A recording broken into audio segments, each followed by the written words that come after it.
Pagtatakda ng secured bus stops para sa mga pasahero at mandatory security checks and inspections bago sumakay. Isinusulong ng mga kongresista. Ito ay para hindi na maulit ang karumal-dumal na pagpatay sa isang pampublikong bus kamakailan. Si Mela Lesmora sa report. Matagal nang suki ng mga pampublikong bus si Magdalena. Bilang taga Nueva Ecija, ito raw kasi ang palagi niyang sinasakyan tuwing lumuluwas ng Maynila. Kamakailan lang, batid niyang may nangyaring insidente nang pamamaslang sa isang bus. Bagamat nagdulot ito ng takot, doble ingat na lang daw siya palagi. Hindi ko pa naranasan yun, ma'am. Pag terminal, sa terminal lang po ako. Terminal kayo sumasakay, terminal di kayo bumababa? Opo. Dito sa Kamara may isinusulong ng paraan ang mga mambabatas para maiwasan na ang mga krimen sa mga bus.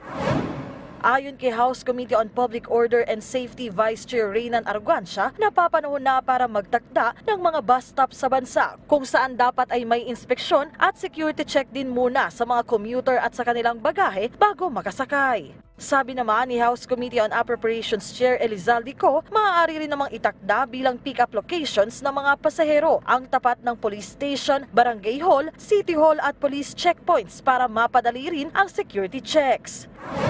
Ang ating mga kababayan, pabor kaya rito? Pabor ako dun, ma'am, para for safety.